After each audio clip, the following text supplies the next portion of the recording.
Hey everybody, welcome to the videos for my first look for everyone's favorite week of the NFL season, week 17 for over on Draftkings. And if you find this video helpful in any way possible, please leave a like. And if you're new to the channel, hit the subscribe button. It really helps me out and I really do appreciate it. And while you're at it, you might as well hit that notification bell as well so you don't miss out whenever I post new content. YouTube tells me around 50% of the people watching these videos have not yet subscribed. So if you're a frequent visitor to the channel or if you're just new and you like what you see, consider that subscribe button because it really helps the channel grow. That's obviously going to help me out as well. If you want to follow me over on social media, the handle's in the bottom left-hand corner of your screen. And if you want to help support the channel over on Patreon, link is down below for that, but wait until the first of the month to do so. Cover NFL, NBA, MLB, and NASCAR over there. I do my spreadsheets for all that good stuff. So I think that's it for the plugs. Without further ado, let's dive into today's video. Alright, so week 17 can always be a bit of a tricky week as we're going to have to deal with teams that already have things clinched, resting their starters at some point, if they play a half, a quarter, a series, things like that. So we have to make sure we avoid teams with those situations because it just really isn't worth the risk. Now, if we stay on top of the news throughout the week, it can be a pretty decent week, but we have to make sure we keep on top of that. And that's why the final thoughts video will be a bit more important than usual this week. So, as always, we'll start with the quarterback position. And up top, we have Lamar Jackson at $8,000. He's putting together a pretty good month or so now, and I think the good times continue here versus Cincinnati. Baltimore needs to win this game to stay in playoff contention, and I feel like they have a decent shot at beating Cincinnati here. Even though the Bengals did upset the Pittsburgh Steelers, the Ravens are on a roll right now, and I think Lamar Jackson puts up another solid fantasy game versus Cincinnati Bengals. Now, this season versus quarterbacks, they're actually allowing the 11th fewest points per game despite being 27th DVA versus the pass. But they're not that great of a run defense, and really all we're concerned about is what Lamar Jackson does on the ground. Anything he does through the air is an added bonus, but we should get around 200 passing yards in this game, maybe give or take a little bit, hopefully a couple touchdowns. And really, I'm just kind of hoping around 60 to 100 rushing yards on the ground. On the season, he's averaging about 65 rushing yards, close to double-digit carries. I believe the past month or so, he's almost been over double-digit carries in all of those games, and half a rushing touchdown per game as well, with over 6 yards per carry. So, good spot here for Lamar Jackson. I don't think he's an absolute must-play because of that price tag, but if you want a really nice, safe floor quarterback, Lamar Jackson is definitely that guy because of the rushing upside that he offers you each and every single week. It's also a very good matchup versus the Bengals in a must-win game. Then right below me, we have Deshawn Watson at $7,700. He is currently listed as questionable, but it sounds like he's going to be good to go. And like the guy, even without Will Fuller, I saw a tweet from PFF this morning that they said with Will Fuller and without Will Fuller, the only difference is 0.1 fantasy points per game. So it really hasn't been too much of a drop-off at all for Deshawn Watson. And this is going to be a good game for fantasy purposes. We have a 56-point over-under, which is the highest on the entire slate. Titans need to win that game, and I'm sure the Texans would love to play spoilers or 7.5-point dogs here, which means Deshaun Watson should be throwing the ball quite a bit like he does each and every single game. So yeah, I like him quite a bit here. He's averaging nearly 300 passing yards per game. I believe he's tied with Patrick Mahomes for most games above 300 passing yards this season. So yeah, I like him quite a bit here. This should be a really fun game. Lots of good fantasy options here. We got Tannehill, Deshaun Watson, Derrick Henry, A.J. Brown, Corey Davis, Jonnu Smith, Brandon Cooks, Akins. There's a lot of good fantasy options in this game. It's one I'm definitely looking forward to. So, yeah, I think Watson's one of the best quarterbacks to use in DFS this week. And the Titans also have not had that great of a defense, neither have the Texans. So I can definitely see this being a high-scoring game. That's evident in Vegas as well. But the Titans, they're 30th DVA versus the pass, and they're also allowing the 5th most points per game to the quarterback position. So I think Watson's in a great spot here, and this could be a very, very high-scoring game. Then dropping down to Aaron Rodgers at $7,400. So the Packers are playing for the first seed here, and this should be a decent game. It's a 52-point over-under, which is pretty good. I know it's got a shade of orange there, but it's comparing it to the Vikings game, which is at 54.5, and the Titans game that's at 56. So it's not going to be as high as them, but still a pretty good total there. And they also have a team total of 28.5, and they're 5-point favorites. I know the matchup versus the Bears is not exactly the greatest, but Rodgers is more than likely going to be our MVP this season. He has finished the season stronger than Patrick Mahomes, and I'm sure he's going to want to go out with a bang here for the final regular season game. Even though the matchup versus the Bears is a bit tough, they're 9th DVA versus the pass, and they're only allowing the 5th fewest points per game to the quarterback position, but he just threw 4 touchdowns versus him. I think it was either week 10 or week 11. So, I mean, I think he's more of a tournament option here just because the matchup isn't the greatest, but I do think he's a good option nonetheless. Then Ryan Tannehill at $7,000 here. So, I always view Tannehill, especially when his prices come up to around $7,000. Like, if he was below $6K, you could use him in cash games, but at $7,000, this is a better matchup on the ground for Derrick Henry, and I assume it's going to be a very, very big game for Derrick Henry here, as the Houston Texans defense has been absolutely awful versus the run this year. They're also 7.5-point favorites, and they have a team total of 31.75, which I believe is the highest on the entire slate. So I'm expecting a big, big game from Derrick Henry. But if you want to look at it from a GPP perspective, if you think Derrick Henry just doesn't have a huge game and Ryan Tannehill steals all the touchdowns, I mean, you're going to want pieces from this game. And if you're fading Derrick Henry, it probably makes sense to want to play the passing game because the points are going to be scored in this game from the Titans. So you got to pick a side. Do you want to use Derrick Henry or do you want to use the passing game? So if you stick with the passing game, Ryan Tannehill's in a very good spot versus the Texans. I know this is a team that loves to run the football, and like I said, I'm expecting a big Derrick Henry game. I think he's one of the best plays in the entire slate, even though he's around $10,000. But we had enough value to fit him in. But great matchup here. They're 29th DVA versus the pass, and they're 21st versus quarterbacks, allowing close to 275 passing yards per game. Also, Tannehill has some rushing upside as well, and he's been scoring some rushing touchdowns recently, so I don't hate the idea of using him in tournaments, but probably not going to get there in cash games at that price point, especially if I go with Derrick Henry in cash this week. Because with the news of Dalvin Cook being out, that's going to probably just boost more ownership for Derrick Henry since they were similar price and both in great spots. Then Kirk Cousins at $6,300. So I feel like the news of Dalvin Cook being out might help Kirk Cousins just because they might rely on the passing game even more. Alexander Mattison, I still think he's going to be a great play for DFS as long as he plays. If Alexander Mattison happens to be out, we're going to have a whole other discussion there. But if he's out, I mean, it should be a decent pass-heavy approach, I guess, for the Vikings. But it's a great matchup nonetheless versus the Vikings, versus the Detroit Lions, who have one of the worst defenses in football this season. Tom Brady toasted them for what, like 350-some yards and 4 touchdowns versus them in the first half. Then they let Blaine Gabbert throw a touchdown immediately in the second half. So yeah, this is not a defense that you should be scared of by any means, whether it's on the ground or versus the pass. And they have the second highest implied team total here this week at 30.75. They're 7-point favorites on the road. And I know Cousins isn't the greatest quarterback in the world, but he's got great weapons in Adam Thielen and Justin Jefferson, and the Detroit Lions are dead last, 32nd DVA versus the pass, and they're allowing the second most points per game to the quarterback position with nearly 25 points per game and close to 300 passing yards. So at $6,300, I feel like he should be closer to Ryan Tannehill's price point. I think he's a very strong option. And then Mitch Trubisky at $5,600. So the Bears just keep on scoring 30-plus points every single week, it seems like.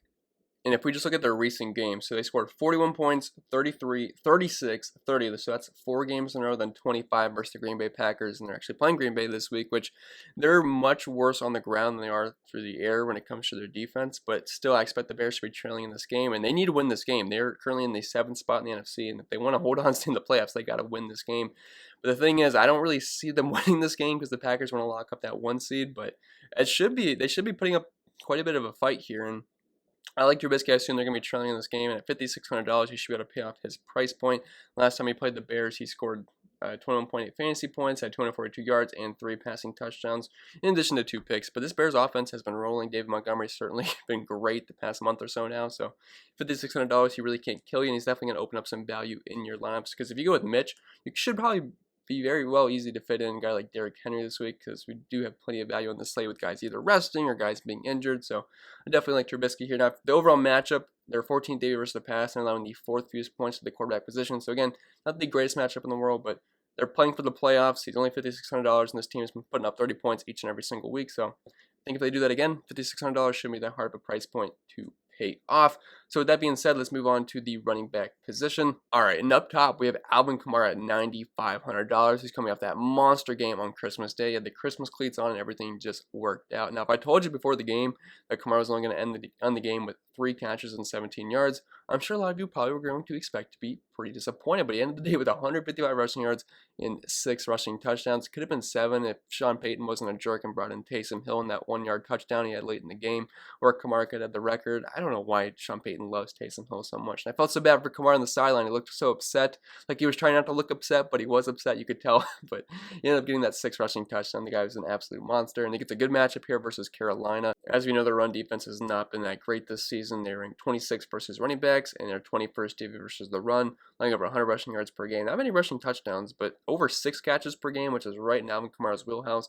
We know how involved he is in the passing game pretty much every single week. Now, last week he only had 17 receiving yards, but he was an absolute monster on the ground. But whether they need him through the air or on the ground, he should be good to go in either category there. And on the season, 22.8% target share, nearly 7 targets per game. You gotta keep in mind, some of those games are with Taysom Hill where he just did not use Alvin Kamara. If you take those games out of the equation, we're looking at closer to like a 25% target share and closer to 9 to 10 targets per game. So definitely like Kamara here, although I feel like he's more of a tournament option compared to Derrick Henry here, as I think Derrick Henry is just in an absolute smash spot, and he should be able to go off here. So speaking of Henry, he's $100 cheaper than Alvin Kamara. I view him as the better cash game option compared to Kamara here, but this is just such a good spot versus Houston.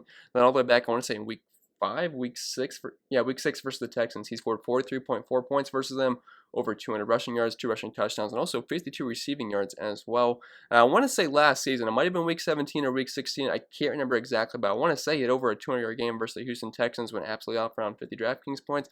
Might be wrong there. You can double check me or tell me I'm wrong in the comments, but I'm pretty sure that's right because I remember playing Derrick Henry in one of those games. But I mean, it's just such a good spot versus Houston. They have the highest team total on the slate, 31.75. They're 7.5-point favorites. He should get like 20 to 30 touches in this game. Not really a threat in the receiving game, but as long as they're up in this game, which they should be, I don't really care too much about that because on the season only a 7% target share, but the guy's been very efficient on the ground, and I would not be surprised if he gets over 220 yards in this game, and he should find the end zone a couple of times. But the matchup versus Houston on the ground, this is where it gets good. They're 30th versus the run, and they're allowing 33.2 DraftKings points for the running back position, which is dead last in the league, close to 140 rushing yards, well over a rushing touchdown, also 50 receiving yards per game as well. So Derrick Henry checks each and every single box for me. It's also late in the year, which Derrick Henry always plays better late in the season, and they also need to play for a playoff spot as well, so you get the added motivation too. So I love Derrick Henry. I think he's going to be one of those guys you build around this week.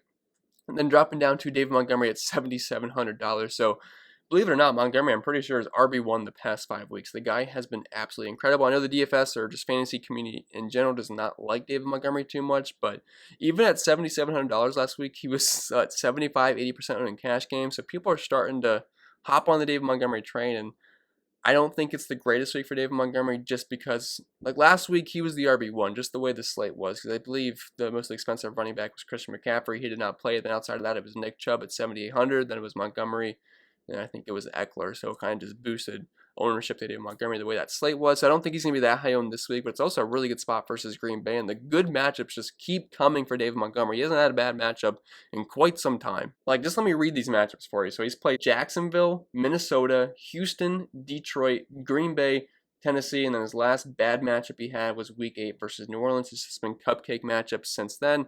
We're going to get another good matchup here versus Green Bay, who he just dropped 28.3 points against back in Week 12. And Green Bay's run defense has not been that great this year. Just looking at their overall numbers, they rank 19th DVOA versus the run and also 28th versus running backs, meaning they're allowing the 5th most DraftKings points per game to the position.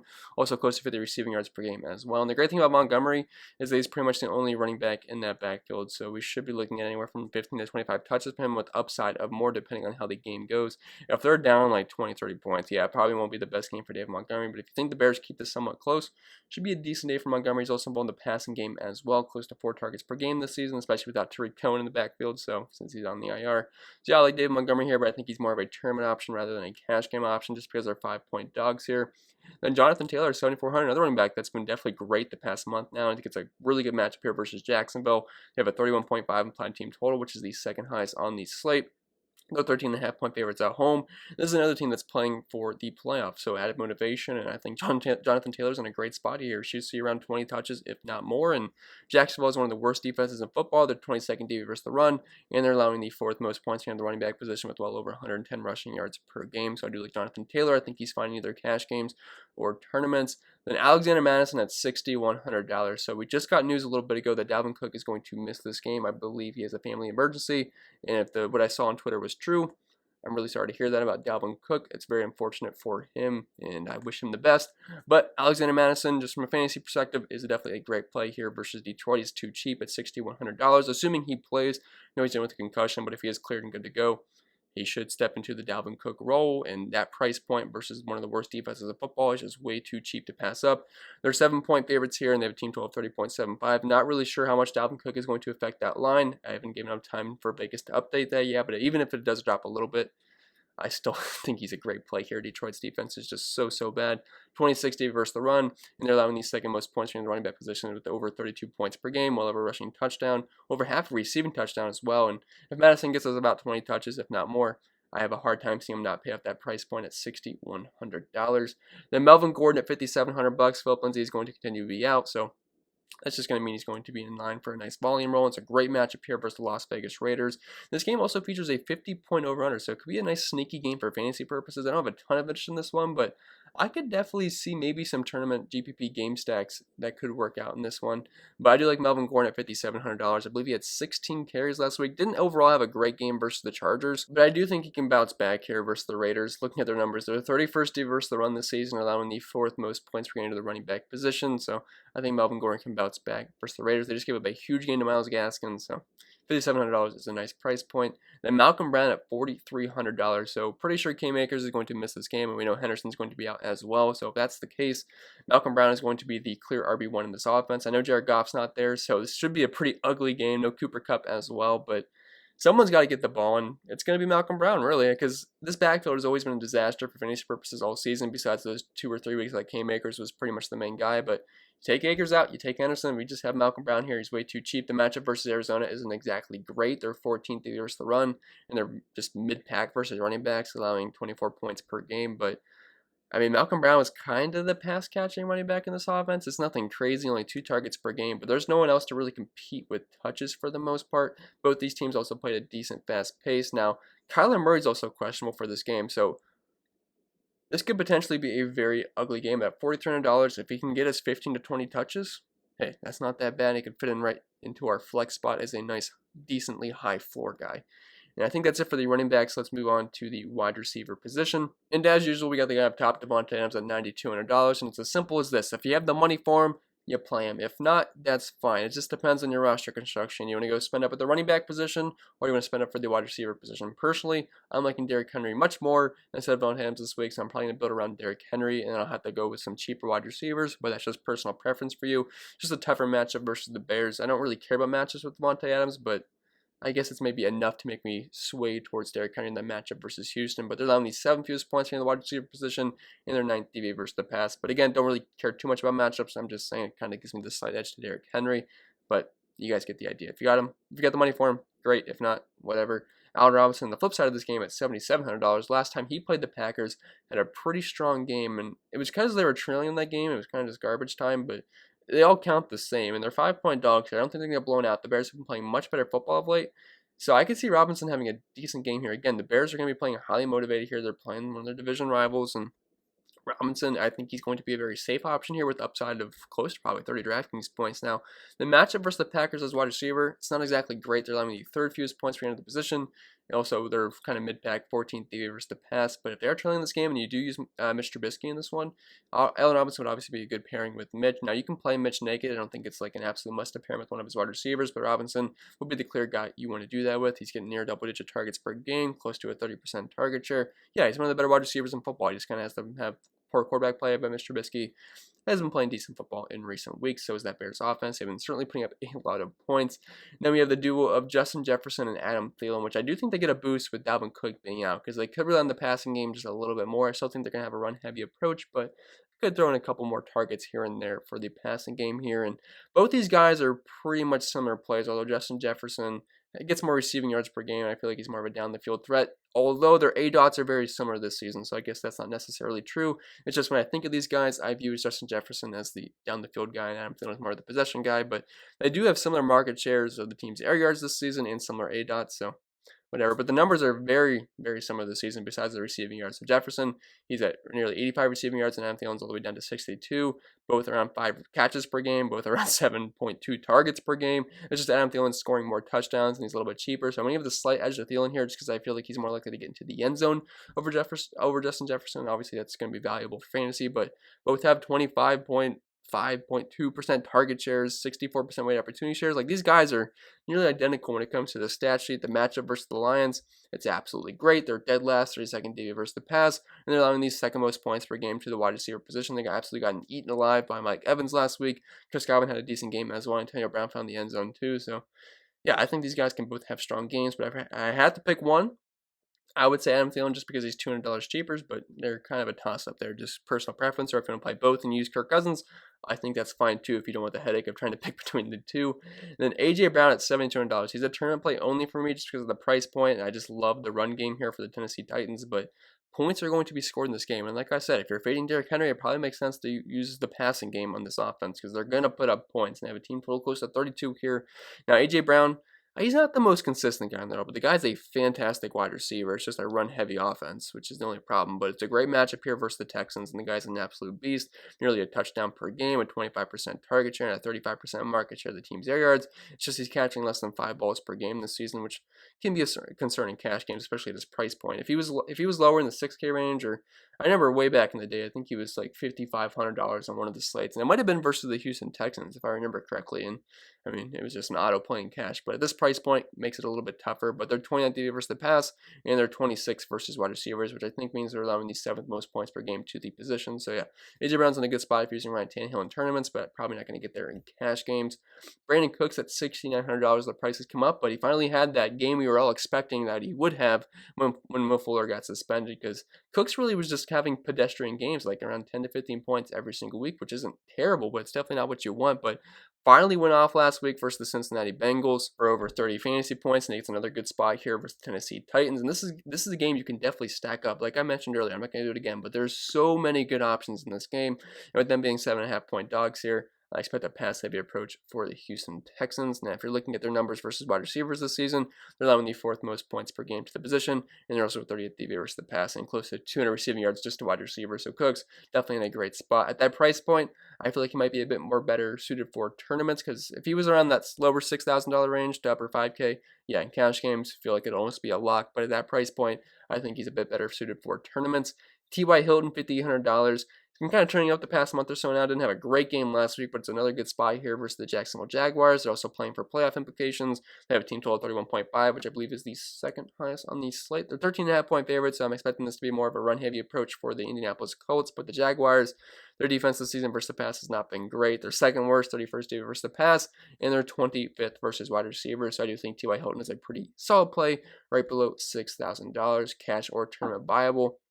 Then Robbie Anderson at $5,600. So I don't love the matchup versus the New Orleans Saints. They have been pretty tough on wide receivers this season. They're allowing the 11th fewest points per game, in addition to being the 4th DVOA versus the pass. But this offense, it kind of just runs through DJ Moore and Robbie Anderson in the passing game, and I feel like just the price is a little bit too low for Anderson with how involved he is in the passing game every single week. We're talking 8.5 targets per game, over 6 catches, a 26.3% target share, and about 70 receiving yards per game. He's pretty consistent. I feel like we can count on him to get around like 15 plus points. That's good enough for me at that price point at $5,600. There's also 6.5 point dogs here, so they should be throwing the ball quite a bit. So I think Anderson is a solid, safe choice. I just feel like the ceiling might be a little bit lower than it could be versus the Saints' pretty tough pass defense, but I still like the price nonetheless. And then we have a plethora of cheap receiving options, and I did leave quite a few off, but I want to be here listing like 20 cheap options. So just know there's more options here, but two guys that I like right now are Josh Reynolds and Richie James, and it's mainly just guys missing the game. So Cooper Kupp's going to be out for this one, so Josh Reynolds will be the wide receiver 2 right behind Robert Woods. Now, I know Jared Goff's out. I know Jared Goff's not the best quarterback in the world, but he definitely knows how to run the offense a bit better than the backup is, so we're going to see how that goes, but I still think he's going to be able to get the ball to Josh Reynolds, and at $3,200, it's fine. Now, the matchup versus the Cardinals, looking at their numbers this season, they're kind of just mid-pack versus the pass. They're 10th DVOA, and they're 17th versus wide receivers, which is just below average. So $3,200, though, if he can get us like 5, 6 plus targets, I mean, he should be able to pay off his price point at $3,200 no matter who's starting with the football. Then we have Richie James here at $3,100. Now, the matchup versus Seattle on the season, it looks good. They're dead last versus wide receivers, allowing over 200 receiving yards per game and 46.4 Draftkings points, in addition to being 21st DVOA versus the pass. But I will say their defense has definitely got a lot better versus the pass, especially versus wide receivers recently. So I don't think it's as easy as it's going to look on the stat sheet of them being dead last versus wide receivers. But at $3,100 with no Deebo Samuel and no Brandon Ayuk, it's going to be Kendrick Bourne and Richie James out there. And I believe Richie James played on over 90% of the snaps last week, even though he didn't do anything at all. But if he's going to do that again at $3,100, they should be trailing in this game. They're 5.5 point dogs versus the Seattle Seahawks. Yeah, I think he's a solid play. I have a hard time seeing him bust at $3,100. So it really opens up your lineup. Like I said, I don't think it's going to be that hard fitting in guys like Derrick Henry this week, because we have plenty of cheap options we can use, especially at the wide receiver position. And I could name a lot more cheap wide receivers. I just don't want to be here forever, but just know they are there. So if I didn't say your favorite one, I probably like him too, so don't worry about that. And moving on to the tight end position, not a great position this week, but I feel like there's one clear-cut option everyone's going to want to play, but it's not Darren Waller. We'll get into it in a second, but Darren Waller at $7,100, he is the tight end 1 on this slate. He's just been so great this season. He hasn't been quite Travis Kelce good, but he's been pretty darn good. 71 receiving yards per game, close to 6.5, well, not close to 6.5, he surpassed 6.5 catches per game, close to 9 targets, over half a receiving touchdown, and close to a 30% target share, and a 25% market share of the team's air yards. It's also a pretty good matchup here versus Denver. I know he's not a wide receiver, but they're still missing pretty much their entire secondary. He's got a really nice tight end versus linebacker matchup here according to PFF this week, and they're kind of mid-pack versus tight ends, but Darren Waller's not really a guy I care too much about matchups. So if you got the money for him, that's fine. But George Kittle, I think he's going to be one of the higher owned players on this slate. I think he's going to be the highest owned tight end. I think a lot of people are going to flock to him, but he made his return last week, and he had a pretty solid game in his return, as he had nearly 100 receiving yards on 4 catches. He had some pretty big chunk plays as well. Now, the matchup versus Seattle, overall this season they have not been that great versus the pass, although they've definitely toughened up. They've actually been kind of tough on tight ends this year, but George Kittle, he's kind of out there with Travis Kelce as being the best tight end in football. I'll give the slight edge to Kelce, but George Kittle is an absolute athletic freak. He just unfortunately does not have the luxury of playing with Patrick Mahomes and being in an elite Chiefs offense, because if George Kittle was in the Chiefs, I would be really excited to see what kind of numbers he would put up. And he's got some poor quarterback play here. He's not going to have the best offense in the world, but I still like him here at $6,000. I would not be surprised if he's the leading receiver on this team. And then dropping down to the cheap guys, we have Evan Ingram at $3,700 and Jordan Akins at $3,300. So Ingram actually had double-digit targets last week, and it's a pretty good matchup here versus Dallas. We know they're not the best defense in the world, although versus tight ends this season, they haven't been that bad, allowing the 10th fewest points per game despite being 20th DVA versus the pass, allowing half a receiving touchdown per game. And I just feel like Ingram's a bit too cheap for a guy averaging 6.5 targets per game and a 22% target share. I know he hasn't been scoring this season, but I still like Ingram at that price point. Then Jordan Akins at $3,300. This is just getting cheap exposure to this game, and if you want to pair someone up with Deshawn Watson, if you don't have the money for Brandon Cooks, Akins is only $3,300, and he's kind of getting a handful of targets each and every single week. You just kind of have to hope he doesn't have butterfingers in the end zone like he seems to like to have when I roster him. Then moving on to the defenses, never really fun to talk about, just mainly picking favorites here or cheap defenses in decent spots. We got the Ravens versus the Bengals, must-win game, only a 15.75 total against them. So yeah, I think that kind of passes the boxes you need to check for defenses. Colts, another team that needs to win this game. They're playing the Jacksonville Jaguars, the 13.5-point favorites, similar to the Ravens. Yeah, they check all the boxes. Patriots defense going up against the New York Jets. I know the Patriots aren't the best team in the world these days, and I know the Jets are on a 2-game win streak, but it's still the Jets. And then the Cardinals, they're facing the Rams without Cooper Kupp and Jared Goff, and also Cam Akers more than likely in Henderson. So yeah, not many great offensive pieces left out on that offense besides Robert Woods. The Browns defense sounds like the Steelers are going to be resting some starters, and we know for sure that Big Ben's going to be out, so only a 16-point implied team total against them. They're playing at home, and it's a win-and-in situation for the Browns. They're going to be hyped up coming with that loss versus the Jets when they were missing quite a few of their players on the COVID list. So yeah, Browns defense definitely makes some sense there at their price point. And the Titans defense at $2,200. I assume this game is going to be a shootout, but at only $2,200, that's definitely a steal. And if Deshawn Watson, I know he's questionable, I'm assuming he plays, but if he somehow happened to not to play, $2,200, they would be the absolute chalk defense of the entire week. And I think it's going to be it for the video, guys, so I hope it was helpful, and if it was, make sure you leave a like, and if you're new to the channel, hit the subscribe button. It really helps me out. I really do appreciate it. Follow me over on Twitter if you want, also on Instagram if you want to help support the channel. Over on Patreon, you can do that, links down below, but I would wait till the first of the month so you don't get double charged. And I think that's going to be it, guys, so I'll see you guys in the next video, and hope you guys enjoy your New Year's.